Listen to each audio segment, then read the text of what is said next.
जैसे दिलीप सिंह भुरिया जी, मैं नाम लेने से नहीं चूकूंगा क्योंकि वो मंगलसूत्र और ये मांग में सिंदूर लगाना, ये भी आदिवासियों की संस्कृति नहीं है। इन सारी बातों पे आपका क्या रिएक्शन है? यदि भील प्रदेश बनता है तो क्या आप यहाँ से बाहर थोड़ी नहीं जाओगे? अच्छा हुआ हमारे भंवर दादा ने ये मांग उठाई और इस चीज का विरोध किया। हमारे में पृथ्वी, जल, अग्नि, वायु और आकाश, ये घटना नागर सिंह चौहान के साथ में क्या हो रहा है। नागर सिंह चौहान को मंत्री बनाया था, लेकिन आज उनके सारे 9 अगस्त आदिवासी दिवस अभी आ रहा है और सभी नमस्कार, स्वागत है मेरे यूट्यूब चैनल में। मैं सज्जन कटारा। इस वक्त मैं रतलाम में हूँ और रतलाम में जिनको आप देख रहे हैं, आप डॉक्टर के.एस. डामोर हैं और प्रॉपर झाबुआ के आप रहने वाले हैं और आदिवासी एकता परिषद जो है उसमें प्रांतीय महासचिव के पद पर ये कार्य कर रहे हैं। डॉक्टर तो है ही, और उसी के साथ साथ आदिवासी परिवार में, जयस में और जितने भी आदिवासी संगठन है मध्य प्रदेश, राजस्थान और गुजरात, महाराष्ट्र, जहाँ पे देश में कहीं पे भी कुछ भी आदिवासी जो मूवमेंट होते हैं उसमें आप सक्रिय भागीदारी निभाते हैं और आदिवासी मूवमेंट के लिए काम करते हैं। इनसे पहले भी हमारा चुनावी समय में मिलना हुआ, कई जगह मानगढ़ भी आप पधारे थे। सक्रिय लीडर हैं, एजुकेट हैं, लोगों से कनेक्टिविटी रहती है और आदिवासी एकता परिषद जो है बहुत बड़ा संगठन है, तो उसमें आप प्रांतीय महासचिव एक बड़ा पद है, उस पर आप काम करते हैं। तो सबसे पहले तो स्वागत है डॉक्टर साहब आपका हमारे चैनल में। आपके चैनल को धन्यवाद बहुत बहुत, और आपका सबसे बड़े पहले तो मैं आभारी हूँ, ऋणी हूँ और स्वागत करता हूँ कि आप मेरा जो सामाजिक मुद्दों को लेकर यहाँ तक मेरे घर तक पहुँचे, तो आपका भी बहुत बहुत धन्यवाद। जोहार, जिंदाबाद, जय संविधान, जय भारत, जय भील प्रदेश। शुरुआत में पहला जो अभी तत्कालिक मुद्दा है, सब तरफ देश में सब तरफ चर्चा चल रही, और उसमें मध्य प्रदेश के 12-14 जिले उसमें से मिला करके भील प्रदेश का जो चल रहा है, मानगढ़ धाम में भी बात हो, सब जगह ऐसी बात चल रही है। तो भील प्रदेश को लेकर के ये जो आंदोलन हो रहा है, ये जो मांग हो रही है, इस पे आपका क्या विचार है?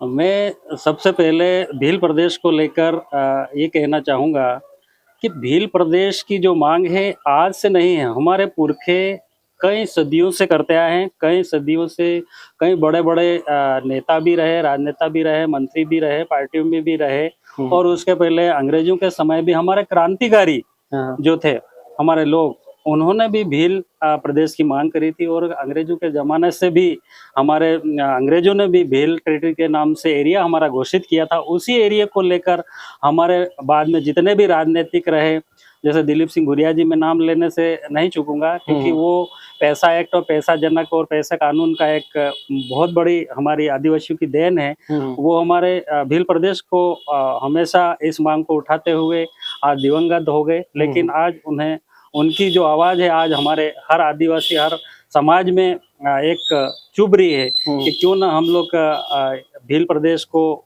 बनाने के लिए पूरी जोर से मांग करें। और इसके साथ में जो हमारी जो मांग है वो वाजिब है। हमारी जो मांग है कि हमारा कहीं इस देश में किसी भी तरीके से, जैसे अनुसूचित जाति जनजाति के नाम से कई प्रकार के जो बजट भी आता है, तो वो सेंट्रल गवर्नमेंट का भी बजट आता है, तो वो कहीं ना कहीं हमारा जो बजट है कहीं ना कहीं इधर इधर हो जाता है, डाइवर्ट हो रहा है और उसका सही तरीके से उपयोग नहीं हो रहा है।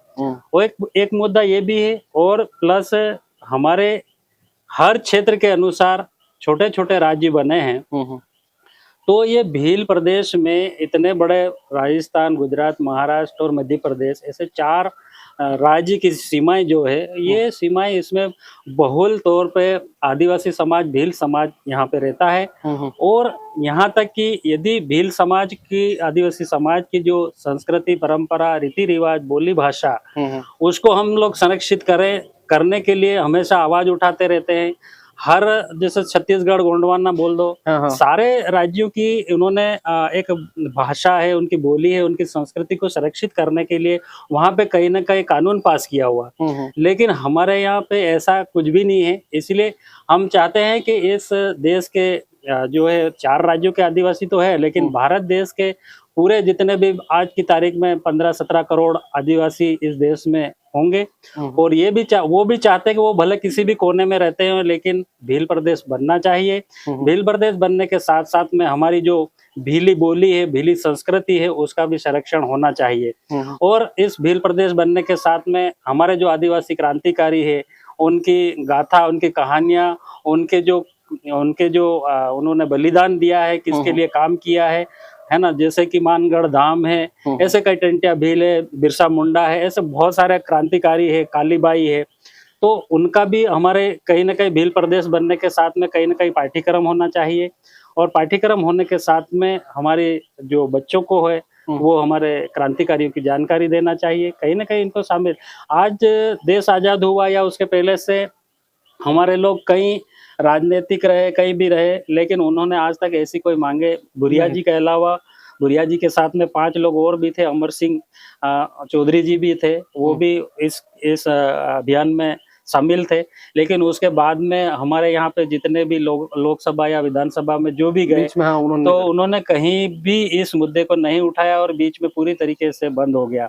इसको आपकी बात लंबी रखना, इसको बनाने के लिए जो क्राइटेरिया चाहिए, हाँ, जैसे भाषा, जैसा बताते हैं लोग, बताते हैं बोले पर्टिकुलर कोई उस एरिया की जो बोली है, हाँ, उसका वैसा वर्चस्व होना चाहिए, फिर संस्कृति या मतलब जैसे खनिज संपदा, बहुत सारी चीजें जो क्राइटेरिया है, क्या है आपके हिसाब से, क्या क्या भील प्रदेश बनाने के लिए जो पर्याप्त संसाधन या फिर जो उसका कह सकते हैं प्रारूप होता है, या जो उसके लिए आवश्यक चीजें होती है, वो है क्या इस एरिया में? इस एरिया में बहुतायत है। हमारी आदिवासियों की भीली भाषा जो है और संस्कृति, रीति रिवाज, वो सबसे उत्तम और बेहतर है। इस संसार और विश्व पसंद करता है आदिवासी। आदिवासी मानवता को मानवता के ऊपर विश्वास करता है, और हर मानव के लिए, हर जाति के लिए, और ये जितना भी जल जंगल जमीन और जितना भी खनिज संपदा हो, उसको संरक्षित करने के लिए आदिवासी समाज ही आगे आता है।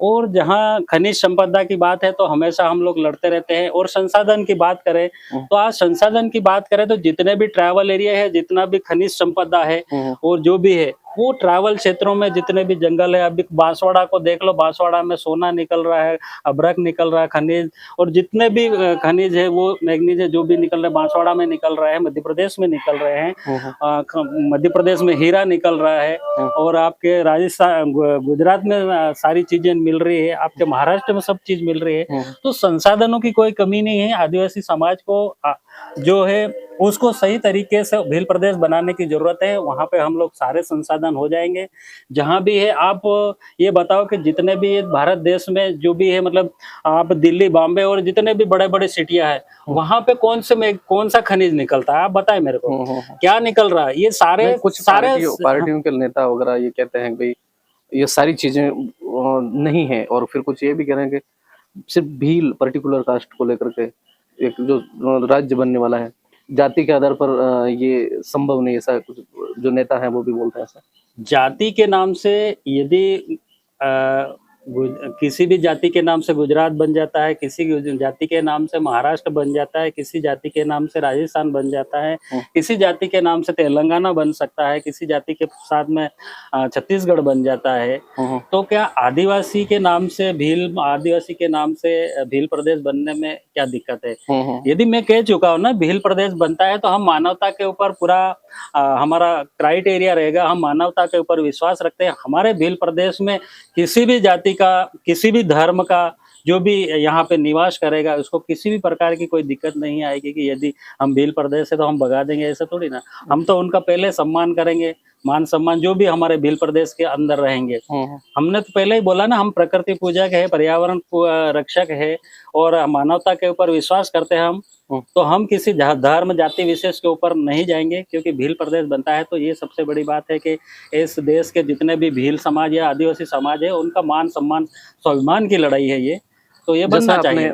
आपने अभी धर्म और प्रकृति पूजा और इसके बारे में बात करी। हाँ, मानगढ़ में आए थे, आप भी आए थे, और कई सारे बड़े जो वरिष्ठ वक्ता हैं आदिवासी परिवार के और सभी संगठनों के, जिसमें ओबीसी के भी लोग मंच साझा कर रहे थे, हाँ, राजपूत समाज के भी लोग, तो कई सभी समाजों के लोगों ने कहा। उसमें ये आवाज भी उठी कि आदिवासी हिंदू ये तो विवाद ही चल रहा है एक तरह से। हाँ दिल्ली में भी ये बात हुई, फिर राजस्थान के एक शिक्षा मंत्री जी उन्होंने भी बयान दिया, आदिवासी हिंदू धर्म को नहीं मानता ऐसा।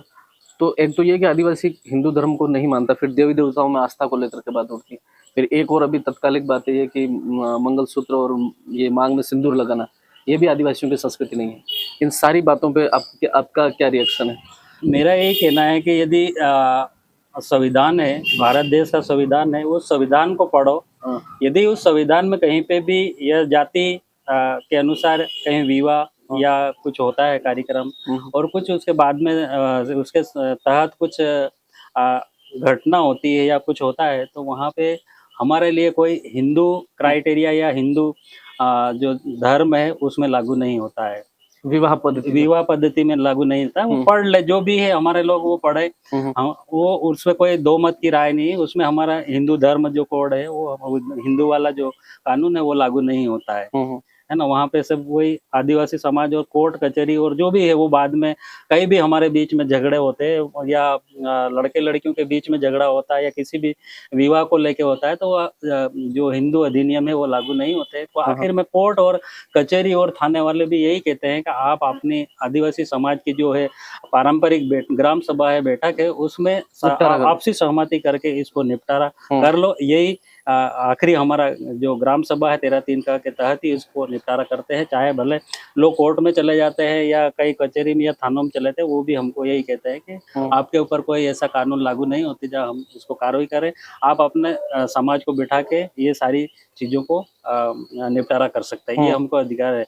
और जहाँ मंगलसूत्र की और सिंदूर की बात है, तो थोड़ा सा मैं ये भी कहूँगा कि वास्तव में जो भी लोगों ने मंगलसूत्र और सिंदूर को लेकर, हमारे जितने आदिवासी समाज के जो पढ़े लिखे हैं, हम जो महिलाएं हैं, हमारी माताएं बहनें, माताएं नहीं कहूँगा, बहनें हैं, और बहनों के साथ में हमारी औरतें भी आ जाती, सभी जो बाजारों में रहती है, उन्होंने देखा देख के सिंदूर लगाना और मंगलसूत्र धारण करने का उन्होंने एक दूसरे पड़ोसी से सीखा है। और वास्तव में देखा जाए तो मैंने मेरी मम्मी को, मेरी दादी को, मेरी जितनी भी मेरी बहन है ग्रामीण गांव में आज तक रहते हैं, मैंने कभी उनको आज तक धारण करते हुए नहीं देखा है। और ना ही मैं उनके बारे में पूछता हूँ तो ना ही उनको कुछ इनके बारे में कोई जानकारी नहीं है। मतलब ये इसको एज अपन कह सकते श्रृंगार, इसको शरीर पे अच्छा लगे इसलिए ये तो एक दूसरे को देख के धारण करना, श्रृंगारित करना, ये महिलाओं का एक श्रृंगार करने का तरीका है। बाकी इसमें आदिवासियत में ऐसा कुछ नहीं, आदिवासियत में ऐसा कहीं पे भी नहीं है। आदिवासी कहीं पे भी मंगलसूत्र और मांग भरना ऐसा नहीं है। आज मैंने लगातार मैं सुनते आ रहा हूँ, हमारे अनुसूचित जनजाति आयोग के, मध्य प्रदेश के आयोग के अध्यक्ष हमारे मित्र कल सिंह जी भाबर जी भी ये कह रहे थे कि आदिवासी ये उनका भी वीडियो कि ये सब भील प्रदेश को गुमराह करने की बात है, ये है। तो मैं उनसे यही कहना चाहता हूँ कि आप आदिवासी नहीं है क्या? यदि भील प्रदेश बनता है तो क्या आप यहाँ से बाहर थोड़ी नहीं जाओगे? और यदि मंगलसूत्र के बारे में और मांग के बारे में वो कह रहे थे, तो मैं उनसे यही कहना हूँ कि उनकी भी आई है, माता है, मोटी आई है, वो उनसे पता कर ले, उनके पिताजी से पता कर ले कि वास्तविक क्या है, कि ये मंगलसूत्र और मांग क्या है, उनको पूरा पता चल जाएगा। लेकिन ये तो क्या राजनीतिक प्रेरित होकर ये सारे संगठन में बैठे हुए लोग हैं, तो उनका काम है इस चीज को उठाना। क्योंकि मैंने फेसबुक, व्हाट्सएप पे भी कई जगह मैंने देखा है कि किसी भी संगठन से जुड़े हुए उन्होंने लगातार बोला है कि आप इस चीज को उठाओ, आप इस चीज को मतलब अपने समाज में ले जाओ, विरोध करो।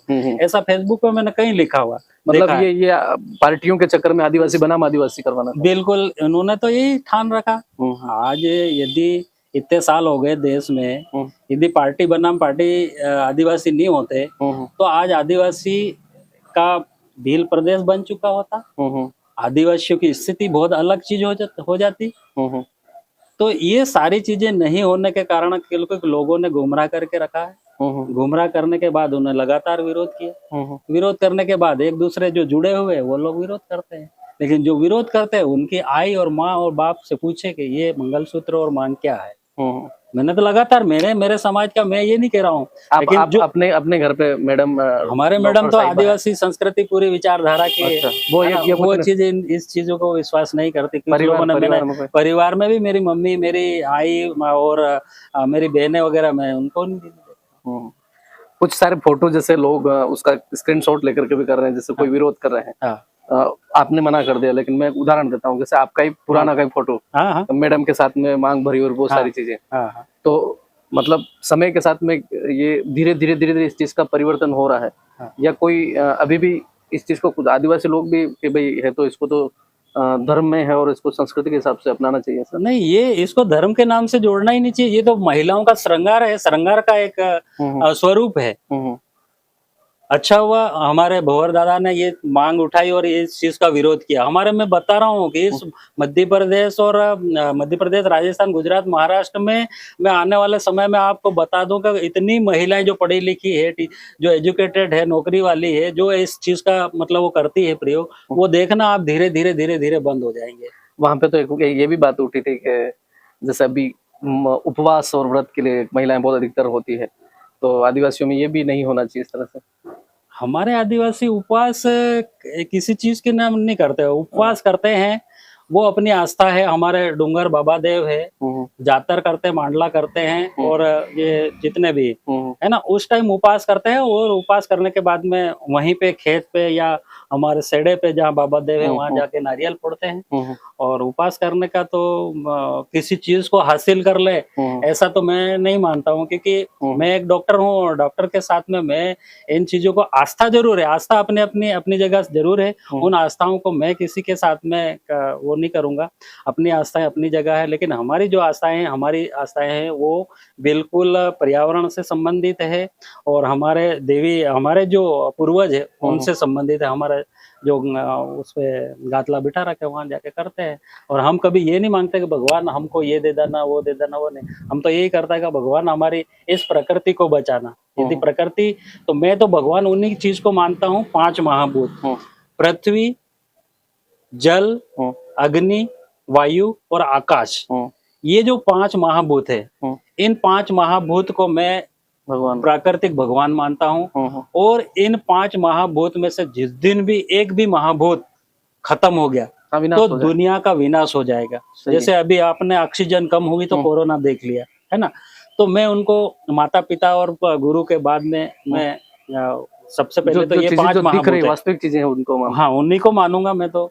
क्योंकि हवा है तो हम जिंदा है, पानी है तो हम पी रहे हैं, वायु है तो हम सांस ले रहे हैं, धरती है तो हम रुके हुए हैं, आकाश है तो उससे हमारी जितने भी जो कार्बन डाइऑक्साइड जो भी है वो ऑक्सीजन शोषित कर लेती है। तो ये सारी चीजें हैं जो, और हमारा शरीर भी 5 महाभूत से बना है। इस चीज को मुझे कोई भी पूछेंगे तो मैं बता दूंगा, और भी डिस्कस होगी तो भी ये 5 महाभूत कैसे हमारा, क्योंकि इस शरीर में अग्नि, वायु, पृथ्वी, जल सभी है, इससे ही बना है हमारा शरीर और इससे हमारी कनेक्टिविटी है। मानव इससे ही निर्मित है पूरा। सही है। आप सामाजिक मूवमेंट में काम करते हैं, राजनीतिक चर्चा नहीं करना चाहिए वैसे आपने कहा, लेकिन मध्य प्रदेश में आप एकता परिषद से जुड़े, फिर आदिवासी परिवार में भी आपको देखा, JS के भी लोगों से आप मिलते हैं, बात करते हैं, उसमें काम करते हैं। कई सारे JS भी एक सामाजिक संगठन ही है, लेकिन वहां से निकल करके कई सारे लीडर अभी भी 1-2 दिन पहले लोग वापस दूसरी पार्टियों में शामिल हो जाते हैं और फिर वो राजनीति में उतर जाते हैं दूसरी पार्टियों के साथ में। तो ये कैसे, क्या मैटर क्या है? क्योंकि सामाजिक मूवमेंट से वो बनते हैं, लोग उनके ऊपर भरोसा करते हैं कि हमारे आदिवासी लोगों के हित के लिए काम कर रहे हैं, फिर धीरे धीरे उनको अच्छा दर्जा देते हैं, लीडर बनाते हैं, और फिर वो जैसे ही थोड़ा सा पहचान बन जाती है और फिर डाइवर्ट हो जाता है। सारे लोग जितने भी है, मैंने तो आज तक, मैं प्रांतीय महासचिव हूँ, मैं JS में या आदिवासी परिवार में या एकता परिषद में कभी पर्टिकुलर में कभी संगठन का नाम नहीं लिखता। मैं आदिवासी समाज, आदिवासी परिवार उसको लेकर चलता हूँ, और आदिवासी की जो समस्या है उसको लेकर हमेशा आगे रहता हूँ। और हमारे लोग जितने भी है संगठनों में है, संगठन भी अभी क्या है कि हमारे लोग, कई ऐसे लोग हैं जो संगठनों में हमारे जो कार्यकर्ता है, अच्छे कार्यकर्ता, उनको बांट के रखा है। तो मैं उनसे यही कहूंगा कि आप लोग संगठन में ना बांटे, हमारी जो त्वरित समस्या है आदिवासी समाज की उसको ध्यान में रख के हम आगे का काम करें और आगे बढ़े। जो आया है वो काम करें और जो गया है उसके बारे में विचार ना करें, क्योंकि कहीं ना कहीं बहुत सारे लोग देखते हैं ना उसको राजनीतिक करना है। तो राजनीतिक करने के लिए आज मध्य प्रदेश में आपने देखा सबसे बड़ी पार्टी बीजेपी है, फिर सेकेंड अभी कांग्रेस चल रही है, तो उनका एक पर्सनल व्यू है वो कि वो कहाँ जाके कैसे चुनाव लड़े, कैसे क्या करे। लेकिन ये सारी चीजें नहीं होना चाहिए सामाजिक मूवमेंट से, क्योंकि सामाजिक मूवमेंट के आने के बाद में यदि सामाजिक मूवमेंट को आप आगे बढ़ाते हो और समाज आपको बोलता है कि आप चुनाव लड़ो, ये करो, तो आपको आगे आना चाहिए। वरना आप वही पार्टियों में जाके उनकी भले जीत भी जाए या कुछ नेता भी बन गए तो आप उनकी गुलामी करना, उनका प्रोटोकॉल का पालन करना है, वो जो बोलेंगे वैसा ही करना। आज ये आपने देख लिया अभी घटना नागर सिंह चौहान के साथ में क्या हो रहा है। नागर सिंह चौहान को मंत्री बनाया था, लेकिन आज उनके सारे जो हक है, अधिकार है, वो छीन लिए गए। इस्तीफे के लिए वो बोल रहा है। हाँ, तो इसलिए मैं कहता हूँ कि मतलब किसी का दबेल ले के काम ना करें, स्वतंत्र के काम करें। अच्छा है, धीरे धीरे आज हमने जो आदिवासी भारत आदिवासी पार्टी बनाई है वो भी अच्छा है, कहीं ना कहीं मूवमेंट को लेके चल रही है और आगे बढ़ रही। राजस्थान में 4-5 विधायक है, सांसद है, और अपने मध्य प्रदेश में 1 है। तो कहीं ना कहीं जो कारवा है वो धीरे धीरे बढ़ेगा और इस कार्य में भी जो आदिवासी पार्टी में वो स्वतंत्र रह के बोल सकता है, स्वतंत्र रह के काम कर सकता है, इसलिए मैं उसका नाम लूंगा। बाकी दोनों ही पार्टियां हैं, दोनों पार्टियां कभी भी अपने प्रोटोकॉल से या उनके गाइडलाइन से ऊपर उठ के कभी बात करने नहीं देंगे। आदिवासियों के हक अधिकार की जो आवाज उठाएगा उसको तुरंत इस्तीफा ले लेंगे या फिर किसी भी तरह से उसको परेशान करेंगे। 9 अगस्त आदिवासी दिवस अभी आ रहा है और सभी, मैंने भी देखा, मैं भी जैसे घूम रहा हूँ, सभी जो भी समुदाय के लोग हैं उनके जो त्योहार होते हैं पर्टिकुलर, उस पे सार्वजनिक अवकाश होता है, राष्ट्रीय अवकाश भी होता है। अगर क्षेत्र विशेष में अगर कोई समुदाय रह रहा है तो क्षेत्र विशेष में, प्रदेश विशेष में भी अवकाश रहता है। यूएनओ जो है मतलब पूरे विश्व के कई देशों में इसको मनाया जाता है और यूएनओ ने इसकी घोषणा कर रखी है और बड़े लेवल पे है। तो इस पे अवकाश घोषित नहीं होता है हर बार। सभी विधायक इसके लिए निवेदन भी करते हैं और ये तो इस पे अवकाश के बारे में आपका क्या कहना? इसका मेरा यही कहना है कि आपने जैसे कहा है कि सभी जाति धर्म के लोगों के लिए जो है आज आदिवासी के संख्या के बहुमत में नहीं है, लेकिन उसके बाद भी उनके जाति संप्रदाय के अनुसार उनके त्योहार है, उन त्योहारों के अनुसार छुट्टी घोषित कर रखा है, अवकाश घोषित कर रखा है। वो बराबर उस अवकाश के दिन उनके जो त्योहार होते हैं, भले कर्मचारी हो या कार्यकर्ता हो या वो सामाजिक मूवमेंट वाला हो, कोई भी हो, अवकाश के दिन वहाँ पे पूरी तरह से इन्वॉल्व पूरी तरीके से इन्वॉल्व होता है। लेकिन आज आदिवासी समाज का क्या है कि आज 194 देश आदिवासी विश्व दिवस मना रहे, संयुक्त राष्ट्र संघ ने घोषित किया है। उसके बावजूद भी कहीं ना कहीं इतने सालों बाद सारे सामाजिक संगठनों ने लगातार आवेदन देने के बाद भी लगातार हम लोग महामहिम राष्ट्रपति महोदया और पहले उसके बाद राष्ट्रपति महोदय रहे, उनको भी हमने आदिवासी 9 अगस्त की जो छुट्टी घोषित कराने के लिए लगातार हम लोग आवेदन दे रहे हैं। लेकिन कहीं ना कहीं उनकी मंशा नहीं है कि आदिवासी विश्व दिवस की छुट्टी घोषित करें। उनको ये पता है ना कि जिस दिन आदिवासी विश्व दिवस की छुट्टी घोषित हो गई तो उस दिन हमारे जो पढ़ने वाले लड़के हैं, छात्र, स्टूडेंट है, कर्मचारी है और भी जितने जो ऑफिसों में भी काम करते हैं जिनको छुट्टी नहीं मिलती, और सबसे बड़ी बात है छात्र। वो तो यदि छात्र यूनिट जो है हमारे इस कार्यक्रम में शामिल होने लगेंगे, क्योंकि वो छात्र जो चाहेगा वो कर सकता है। यदि वो जो चीज धारण करेगा तो आने वाले हर चीज को दिमाग में रखेगा। तो वो नहीं चाहते हैं कि हमारे स्टूडेंट जो पढ़ने वाले हैं या वो इस कार्यक्रम में शामिल हो और उसके बारे में सही जानकारी मिले, क्योंकि उनकी जो जानकारी है उसका अभाव ही हमेशा बनता रहे। तो इसलिए इनकी जो षड्यंत्र है कि 9 अगस्त आदिवासी विश्व दिवस कभी घोषित नहीं करेंगे सेंट्रल गवर्नमेंट, और मध्य प्रदेश के भी कुछ राज्य छुट्टी घोषित करते हैं, जैसे छत्तीसगढ़ है, महाराष्ट्र भी करता है, झारखंड वगैरह। हाँ, झारखंड वगैरह। बाकी मध्य प्रदेश, राजस्थान और गुजरात ये तो कभी नहीं करेंगे। करना चाहिए, करना चाहिए, क्यों नहीं करना चाहिए? क्योंकि एक हक अधिकार है, हर जाति संप्रदाय के त्योहार पे आपने अवकाश घोषित कर रखा है। तो हम लोग ये वर्ल्ड लेवल पे इस त्योहार को मनाते हैं, तो आपको ये हमारा जो मांगने का अधिकार है वो मांगने का अधिकार बनता है और आपको छुट्टी देने का अधिकार बनता है, क्योंकि आप हम लोग आपको चुन के भेजते हैं, आपको प्रधानमंत्री बनाते हैं, राष्ट्रपति बनाते हैं, मुख्यमंत्री बनाते हैं। तो क्या हमारा जो इस देश का 17 करोड़ आदिवासियों का सहभागिता नहीं क्या? तो अच्छा लगा डॉक्टर साहब, बहुत सारी चर्चाएं हुई। बिल्कुल। और सामाजिक मूवमेंट को लेकर के आप हमारे चैनल के माध्यम से जो व्यूअर्स हैं, इस एरिया के जो भी लोग देखते हैं, आप अपने विचार मैसेज के रूप में लास्ट में। मैं यही कहूँगा कि आप जैसे हमारे क्रांतिकारी भी कहो तो चलेंगे, आप जहाँ भी आते हैं हमेशा हमारे समाज के साथ में समाज की बात को उठाते हैं। और मैं धन्यवाद सर। हमेशा जो भी है जल जंगल जमीन, और एक बहुत बड़ा मुद्दा है जो हमारे आदिवासी क्षेत्र में 5वीं अनुसूचित क्षेत्र में जो है, उसको मैं उठाने वाला हूँ और ज्ञापन भी देने वाले हैं, आवेदन भी निवेदन भी करने वाले हैं। और उस टाइम हम लोग, मैं उसकी अभी बता नहीं हाँ सकता, हाँ लेकिन ठीक। मैं उस टाइम आपको बुलाऊंगा और सभी मीडिया और होगी, सभी अपन झाबुआ में मिलेंगे। और 9 अगस्त आदिवासी विश्व दिवस, और जो जल जंगल जमीन हमारी जो जा रही हेडलाइन के आसपास और जो गाँव में फैक्ट्रियां भी आ रही है, उसको लेकर भी फिर से ज्ञापन देना है। तो आपका फिर से स्वागत, तहे दिल से आप मेरे घर पे पधारे। Thank you so much. यहाँ तो तक जोहार, देखा जिंदाबाद, दर्शकों, जय भील प्रदेश, जय संविधान, जय Bharat. Thank you so much. तो देखा दर्शकों, ये थे डॉक्टर के.एस. डामोर। और मैंने जैसे ही बताया शुरुआत में, आप प्रांतीय महासचिव आदिवासी एकता परिषद के, और बाकी सभी जो पूरे भारत में जो ट्राइबल मूवमेंट चलते हैं उसमें आप एक्टिव रहते हैं। तो हमारी जो बातचीत है सामाजिक मूवमेंट को लेकर के बहुत सारी चीज़ों पे चर्चा हुई, उसमें आप सब क्या विचार रखते हैं और वो सभी हमें कमेंट बॉक्स में ज़रूर बताएं। और चैनल पर नए हैं तो सब्सक्राइब करें। नमस्कार, थैंक यू सो मच। धन्यवाद सर।